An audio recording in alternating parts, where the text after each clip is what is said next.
کہ جو زمانے کے امام کو نہیں پہچانتا تو وہ جہلیت کی موت مرتا ہے۔ تو اسی طرح اور بہت ساری روایات، اسی روایت کے آگے امام صادق علیہ السلام فرماتے ہیں احوج ما یکون الی معرفت اذا بلغ نفسه هذا واشبه۔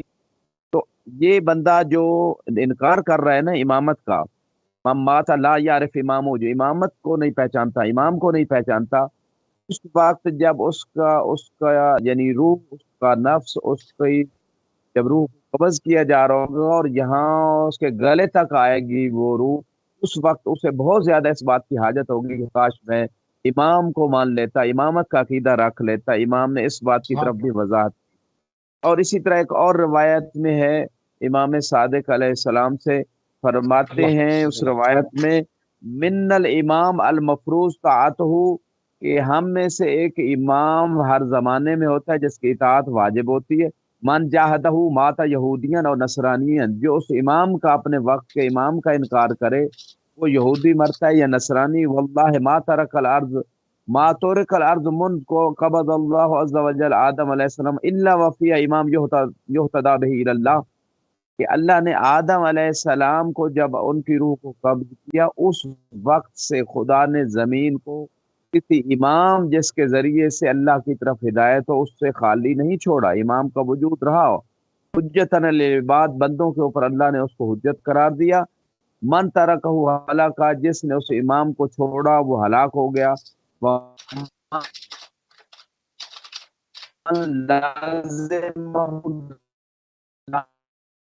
کا دامن پکڑ لیا وہ نجات پا گیا، اس کا اللہ کو نجات، کیونکہ اس نے امام کا دامن پکڑ لیا۔ اور اس حوالے سے یہ جو دو روایتیں آپ کی خدمت میں پیش کی، اسی بات کی تائید پہلے بھی ایک آیت سے کی اور اب بھی ایک اور آیت آپ کی خدمت میں ہے، اسی ان دو روایتوں کی تائید میں جو آیت بیان کر رہی ہے وہ بھی پیش کر دیتا ہوں۔ یوم ندعو کل اناس بامامہم، روز قیامت ہم ہر سبحان شخص اللہ۔ کو اس کے امام کے ساتھ بلائیں گے۔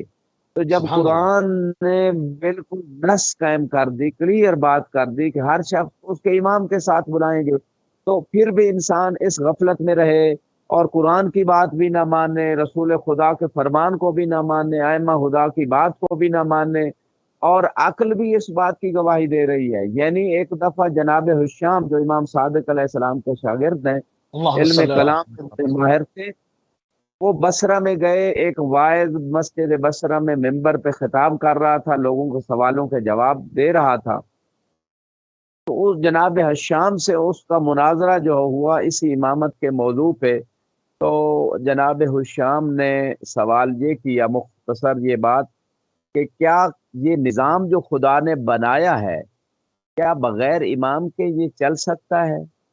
کیا خدا کے دیے ہوئے، جب خدا نے انسان کی ایک باڈی جس میں آنکھ، کان، زبان، پاؤں، ہاتھ، جو بھی ایک رعایا کے طور پہ، ان چھوٹی سی رعایا کے لیے ایک باڈی کی جتنے پارٹس ہیں ان کو چلانے کے لیے خدا نے ایک امام اور نظام بنایا، اور دل کو، ان تمام اعضاء و جوارے کا جو رعیت ہے دل کی، اور وہ دل سبحان اللہ۔ حاکم ہے، اس دل کو حاکم بنایا ہے۔ تو جب ایک جسم، ایک باڈی، ایک انسان کی اس پارٹس آف باڈی اور رعیت کو چلانے کے لیے خدا نے حاکم بنایا ہے، تو کیا عقل اس بات کا تقاضا نہیں کرتی کہ پوری دنیا اور پوری انسانیت کے نظام سبحان کو اللہ۔ چلانے کے لیے خدا نے کوئی حاکم نہیں بنایا؟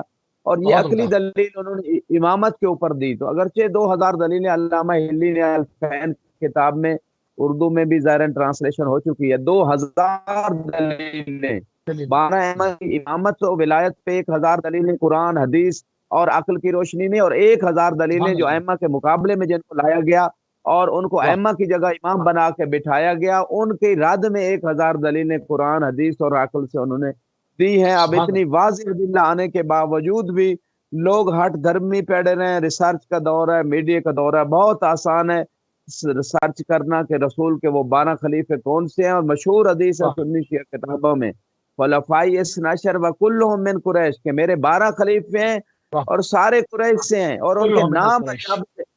جی جابر بن عبداللہ انصاری نے ان سے روایت ہے، وہ نام، وہ تختی بھی دیکھی جو جناب زہرا کے پاس آئی تھی جنت سے، اس لوح کے اوپر 12 ائمہ کے نام لکھے ہوئے تھے، جناب جابر نے اس کو روایت کیا۔ جنابی المعدت اہل سنت مصادر میں بھی 12 ائمہ کے نام بھی ذکر ہیں، اور جب مصادر میں نام بھی ذکر ہیں تو پھر ادھر ادھر لے جاتے ہیں کہ فلاں بنو امیہ میں سے، بنو عباس میں سے، کھینچ تان کے 12 کو پورا کرنے کی کوشش کرتے ہیں۔ تو یہ اچھا، وہ جو سوائے کھیچتان کے دشمنی اہل بیت کے کھیچتان کے جو پورا کیا ہے، اگر اس میں نام تو دیکھیں نا، مروان، اس میں یزید، مطلب کس کس کیٹیگری کے لوگ ہیں اس کے اندر، یہ بھی تو دیکھیں نا، مطلب کیا اس طرح کی شخصیات ابھی، مطلب ان تمام تعصبات سے بالا تر ہو کر اگر مطلب سنجیدگی سے اگر سوال میز پہ رکھا جائے کہ کیا جو کھیچتان کے نام آپ پورے کر رہے ہیں، کیا ان میں سے کوئی رہبری کے قابل ہے؟ مطلب یہ تو وہ لوگ ہیں جن کو شروع سے دوبارہ سے ان کی تربیت کی جائے، نہ کہ یہ لوگوں کی رہبری کے لیے اس کو مہم کیا جائے۔ مطلب بعض دفعہ جو ہے وہ انسانوں کی لوگوں کی عقل پہ جو ہے وہ ماتم کرنے کو جی چاہتا ہے۔ تھوڑی سی بات کو قبل آگے بڑھاتے ہیں۔ امام جو من اللہ نہ ہو، جس طرح سے آپ نے ابھی کہا کہ ائمہ کے مقابلے پہ لوگوں کو لا کر بطور امام جو ہے وہ پیش کیا گیا، وہ امام جو من اللہ نہ ہو، اللہ کی طرف سے نہ ہو، اس کی اطاعت کا عقاب کیا ہے؟ ایک کالر کو بھی شامل کر لوں۔ السلام علیکم ورحمۃ اللہ۔ السلام علیکم ورحمۃ اللہ۔ علیکم السلام، کون صاحب؟ I'd like to give a dua salam to Ayatollah and yourself, brother. Hello? جی فرمائیے، کوئی سوال ہے تو کیجیے please. Yeah, my question is, brother, can I say in English? Yes, please. What's so special about the Jamkaran Mosque? Okay. You give me about it, because I've got a lot of knowledge, but on the Jamkaran Mosque, my knowledge is very... Okay, no problem. Okay, thank you very much. Thank you. قبلہ گفتگو میں تھوڑا سا ان کو بھی شامل کر لیجیے گا کہ جمکران مسجد کے حوالے سے اس میں اس کی کیا خصوصیات ہیں، کیا اسپیشلٹی ہے، اس حوالے سے پوچھنا چاہ رہے ہیں۔ بہرحال ابھی جو امام من اللہ نہ ہو، اس کی اگر کوئی اطاعت کرتا ہے تو اس کے اوپر اس کا عقاب کیا ہے؟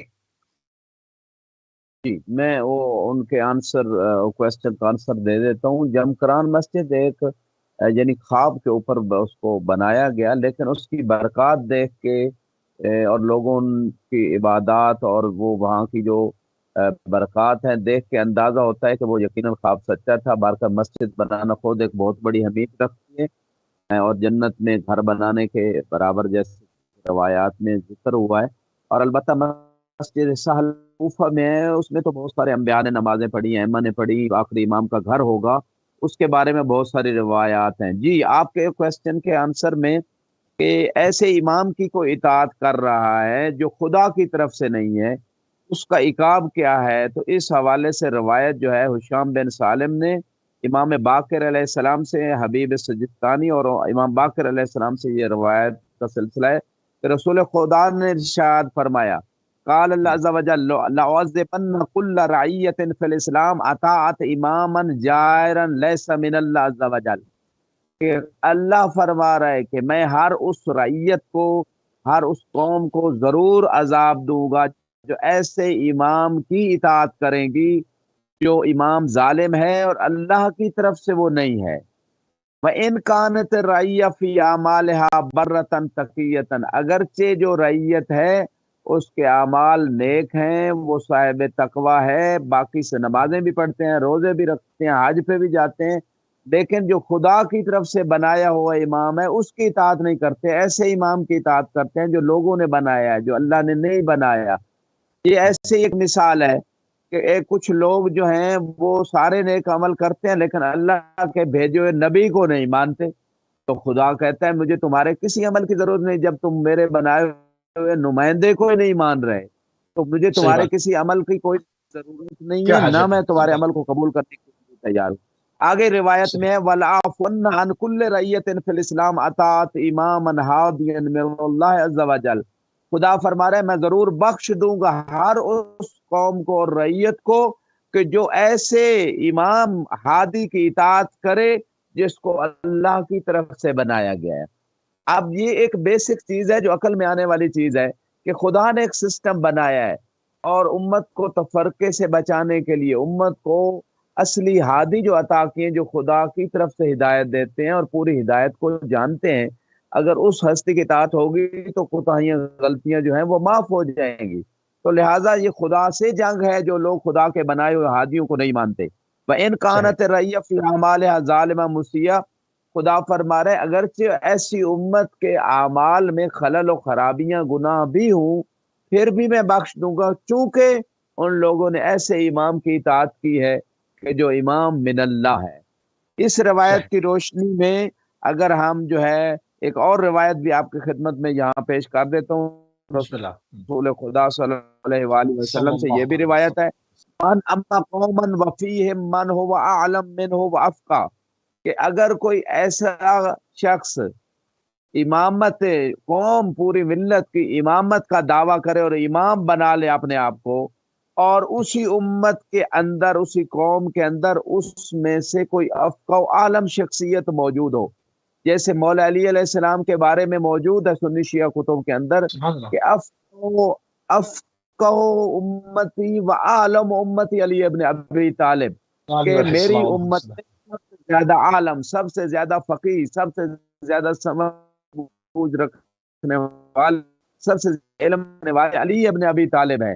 یہ اگلے دن ایک چینل پہ باقاعدہ مولانا حنیف قریشی نے اس بات کو ایکسیپٹ کیا، اس نے کہا ہمارے مصادر میں بھی یہ بات ثابت ہے کہ امت میں سب سے زیادہ علم والے جو ہیں وہ علی ابن ابی طالب ہیں، اور جب اہل سنت علماء مان رہے ہیں اس بات کو، کتب کے اندر موجود ہے، تو رسول خدا کیا فرما رہے ہیں کہ اگر میری امت میں جو سب سے عالم، سب سے زیادہ علم و فقہ رکھنے والے، سمجھدار اور علم دین کو سمجھنے والی شخصیت موجود ہو، اور پھر کوئی امامت جو ہے اپنی طرف خود بنا لے اور خود امام بن جائے، تو اس مقام پہ کیا ہے؟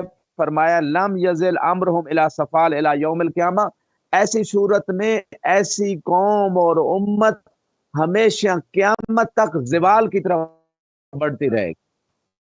تو رسول خدا صلی اللہ علیہ وآلہ وسلم نے 1400 سال پیشگوئی کر دی کہ اگر اللہ کی طرف سے بنائے ہوئے امام کو نہیں مانا جائے گا، میری طرف سے بنائے ہوئے خلیفہ کو نہیں مانا جائے گا، تو امت ہمیشہ زوال ہی کی طرف بڑھتی چلی جائے گی۔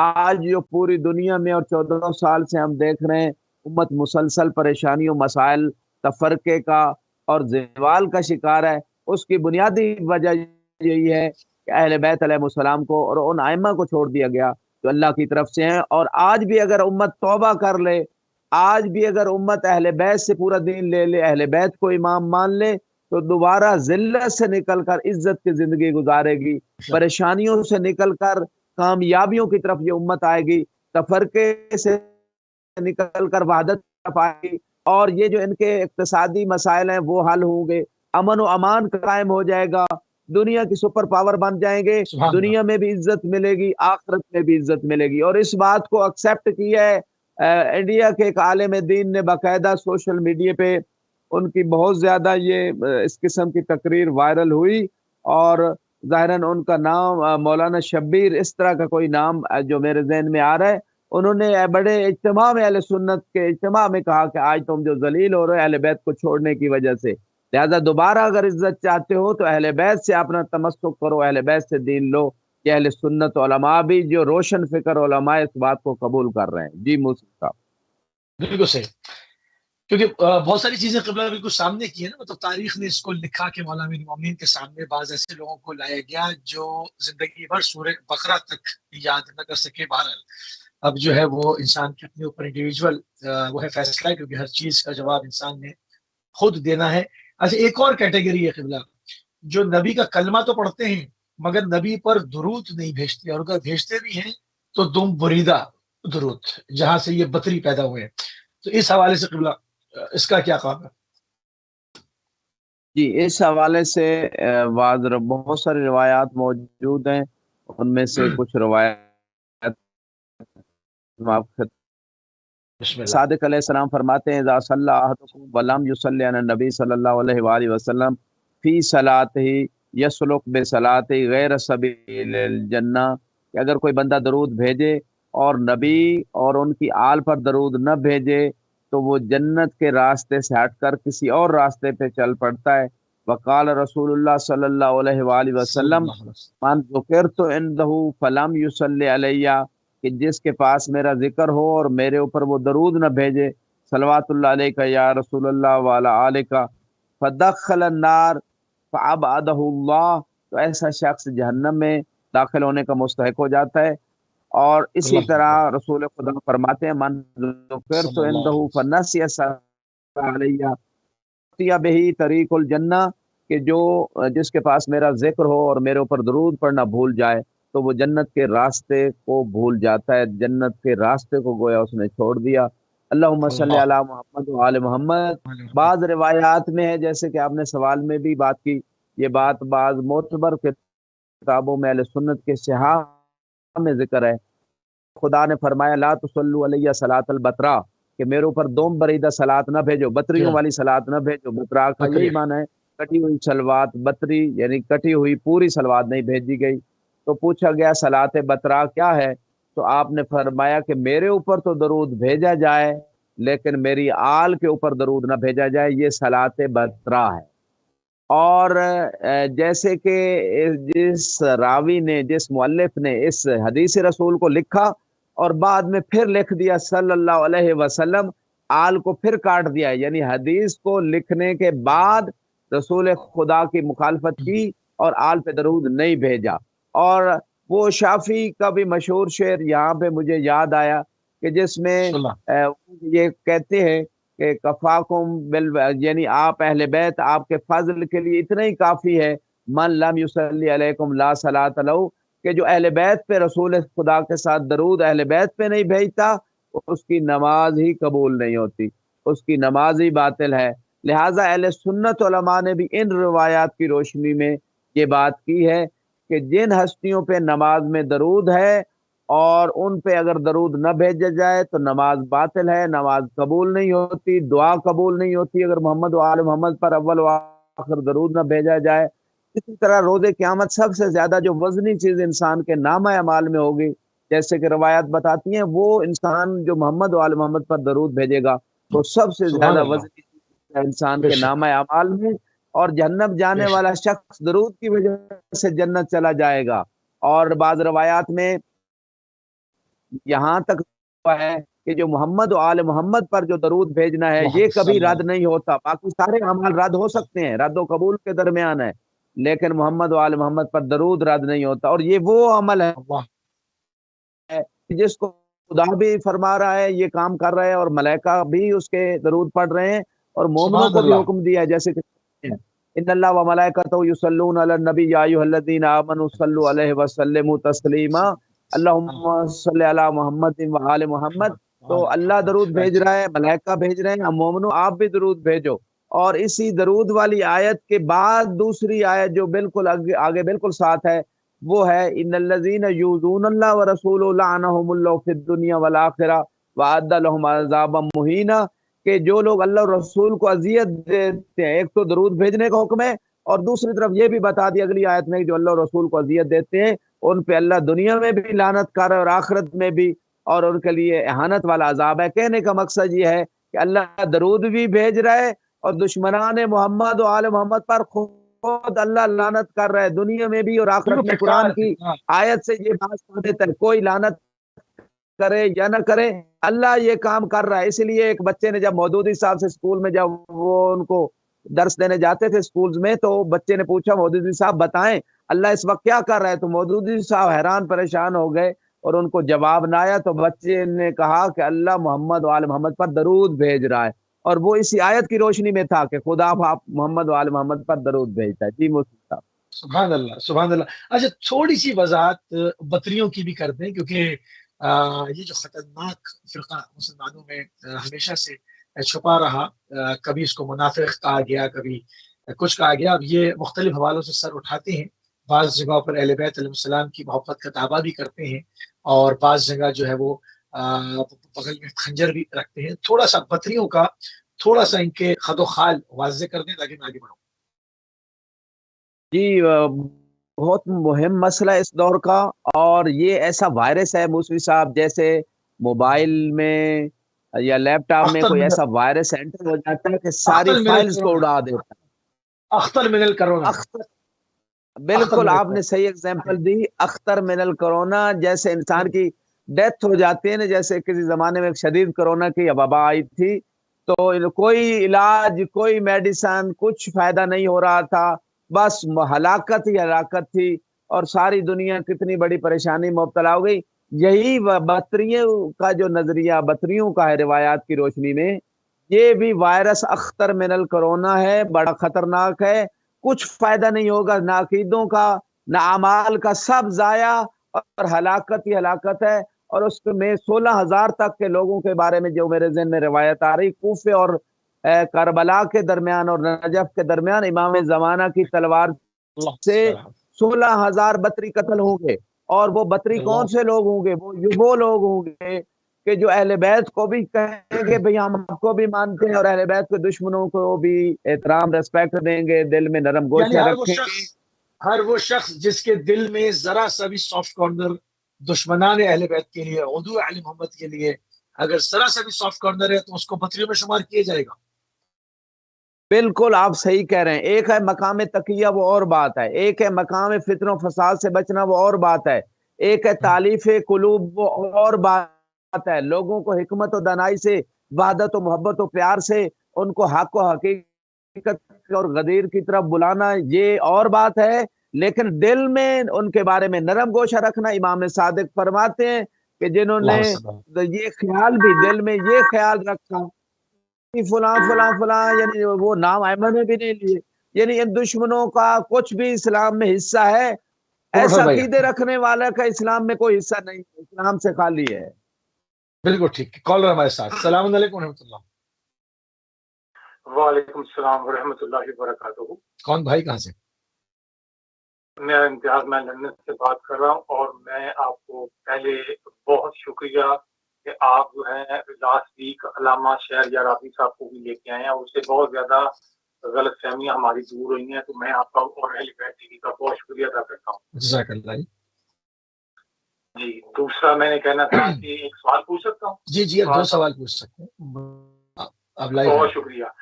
ایک تو آج کے اوپر پروگرام ہو رہے ہیں، تو بہت سے لوگوں کو نہیں پتا، قبلہ سے فرمائیے کہ روشنی فرمائیے اس کے اوپر کہ آل جو ہے وہ انگلش والا ہے یا عربی والا ہے۔ تو اگر عربی والا ہے تو آل جو ہے وہ رسولہ کی فاطمہ زہرا کی جو بیٹی ہیں ان کی آل ہے، تو نہ کہ ازواج ہیں اور اس میں صحابہ ہیں یا نہیں ہیں۔ ایک تو یہ اس کے کیونکہ ایک پروگرام پہ کچھ سال پہلے یوٹیوب پہ وہ ریکارڈنگ پڑی ہوئی ہے، پاکستان کے اہل بریلوی جو ہے سنی بریلوی، ان کا عالم ہے، ان کا شفیع قادری صاحب کے بیٹے ہیں، ان کا نام ہے، سوال کیجیے، ٹھیک ہے آپ سوال کیجیے۔ وہ یہی کہ وہ آل کو سب آل کہہ رہے ہیں، جیسے انگلش والا آل نہیں، کیا یہ انگلش والا آل ہے، یا محمد و آل محمد جو ہے وہ تمام صرف 12 امام 14 معصومی ہیں اس میں، یا پھر صحابہ ہیں، ازواج ہیں، جیسے یہ مس انٹرپریٹیشن کر کے سادہ لوگوں کو بتاتے ہیں یہ آل میں سب آگے ہیں، کیا آل میں سب آگے ہیں یا صرف آل میں 12 امام ہیں؟ یہ سوال۔ ٹھیک ہے، اچھا، آل یعنی آپ آل جاننا چاہتے ہیں کہ آل محمد سے مراد کیا ہے؟ ٹھیک ہے، بہت اچھا سوال ہے، آپ دیکھتے رہیے۔ کیا ازواج بھی اس میں بیچ میں آ گئی ہیں؟ بالکل بالکل، تسلی بخش جواب دیتے ہیں آگے جان، تسلی بخش جواب دیتے ہیں انشاءاللہ، آپ دیکھتے رہیے۔ بالکل، جو عالم ہے عالمی رہے انشاءاللہ۔ علامہ شاہ رابی صاحب کو لے کے بہت بہت شکریہ۔ جی جی، بہت شکریہ، جزاک اللہ، بہت شکریہ، جزاک اللہ۔ جی قبلہ، آل کے اوپر جو کنفیوژن پھیلائی جاتی ہے اس پر بھی تھوڑا سا جواب دے دیں کہ آل سے مراد کہاں تک جو ہے وہ ایک آل ہے اور اس کے بعد جو ہے وہ شامل نہیں ہے۔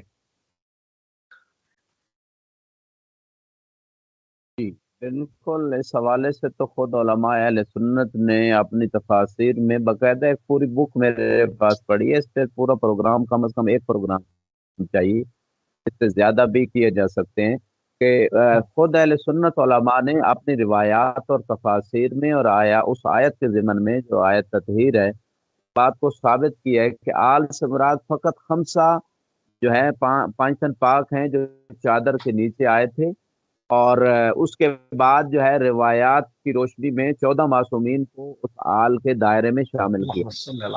جو آیت کی ہے وہ 5 پاک ہیں، اس کے علاوہ نہیں ہے، بلکہ سلمہ جو نیک بیوی تھی، وہ جب چادر میں داخل ہونے لگی تو ان کو کہا گیا کہ آپ نیکی اور خیر پہ ضرور ہیں، لیکن آپ اس چادر کے نیچے نہیں آ سکتی۔ تو یہ شبہ تو رسول خدا نے آیت تطہیر کے وقت ہی دور کر دیا تھا کہ بیویاں اگر نیک بھی ہوں پھر بھی وہ آل میں شامل نہیں ہیں. وہ جو آل میں وہی ہیں جو چادر کے نیچے آئیں گی، آل میں وہی ہیں جیسے حدیث کے ساتھ ثابت ہوتا ہے کہ جن کا تعلق اور ریلیشن اور رشتہ داری جناب فاطمہ سے ہے. ہم فاطمہ تو ابوہا و بالوہا و بنوہا.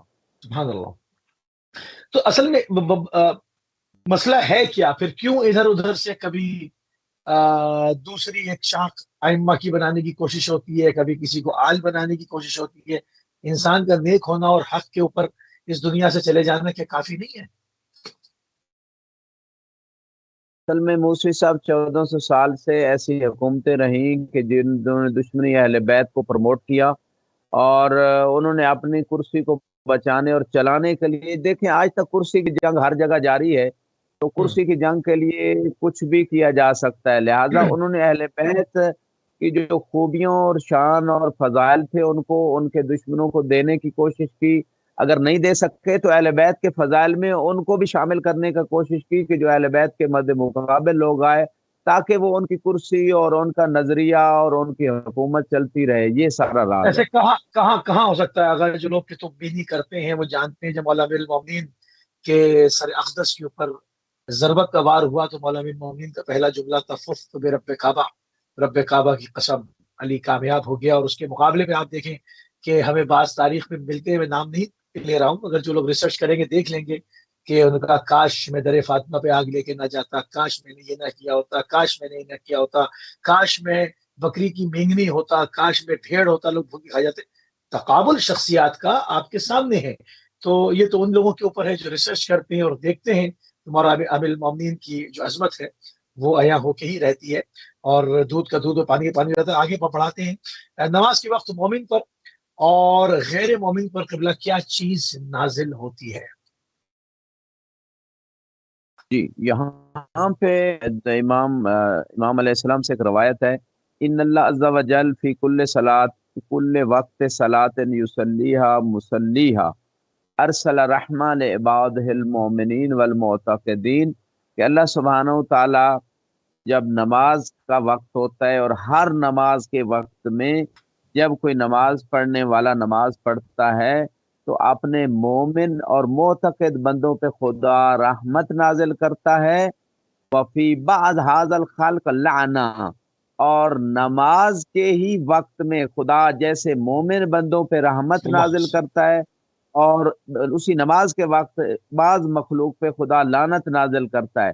قل تو جو تو فداک لیما، تو راوی کہتا ہے میں نے امام سے پوچھا کہ بعض بندوں پہ لعنت کیوں نماز کے وقت نازل ہوتی ہے؟ تو فرمایا قال بجحودہم حقنا وتکذیبہم ایانا، اس وجہ سے نماز کے وقت لعنت نازل ہوتی ہے کیونکہ انہوں نے ہمارے حق کا انکار کیا اور ہمیں جھٹلا دیا، ہماری امامت کا انکار کیا، ہماری ولایت کا انکار کیا، ہمیں جھٹلا سے ان لوگوں کے اوپر جو ہے خدا کی طرف سے نماز کے وقت جو ہے وہ اگرچہ نماز پڑھ رہے ہوتے ہیں لیکن اہل بیت کے منکر ہوتے ہیں، اہل بیت سے بغض رکھتے ہیں، اہل بیت کی کلام پاک کی تلاوت کے امامت لیے کے بھی یہی ہے. منکر ہیں. اچھا، کلام پاک کی میں بھی ایسی آیت ہے کہ جب بعض لوگ قرأت کرتے ہیں تو وہ قرأت کر رہے ہوتے ہیں، کلام پاک ان پر لعنت کر رہا ہوتا ہے. تو یہ بعض معاملہ بعض روایات میں کم من قارئ والقرآن یلعنہ، کتنے قاری ہیں جو قرآن تو پڑھتے ہیں لیکن قرآن ان پہ لعنت کرتا ہے. وہی وجہ ہے کہ قرآن کے احکام اور اوامر کی اتباع نہیں ہوتی، قرآن کی نواہی سے کہ جو ہے نا اس پہ عمل نہیں کیا جاتا. اور وما اتاکم رسول، جو رسول تمہیں دے رہے ہیں وہ لے لو، اس پہ عمل نہیں. رسول دے رہے ہیں قلم دوات لاؤ میں تمہیں علی دے دوں لکھ کے، وہ نہیں لے رہے، ٹھیک ہے. اور اسی طرح کو رسول جائے اور رسول بلے کی آئے سے علی دے رہے ہیں، لوگ نہیں لے رہے. 12 ائمہ کو دے رہے ہیں، غدیر پہ 12 ائمہ کا اعلان ہوا ہے خود، جیسے کہ خطبہ غدیر میں اور روایات سے واضح ہے. تو 12 ائمہ دے رہے ہیں لیکن لوگ نہیں لے رہے. تو جو قرآن اور رسول دے کے جا رہے ہیں لوگ نہیں لے رہے تو طبعاً قرآن لعنت ہی کرے گا نا پڑھنے والے پہ. بالکل صحیح، بالکل صحیح. آگے بڑھتے ہیں. قبلہ مولا امیر المومنین حضرت علی بن ابی طالب علیہ السلام پر ایمان لانے والے اور جو دوسرے لوگ ہیں منکر اور شک کرنے والے، ان کو کن الفاظ سے جو ہے وہ یاد کیا گیا ہے؟ دونوں گروہوں کا ذکر کرتے ہیں. پہلے جی، اس حوالے سے میں کچھ روایات عرض کر دیتا ہوں.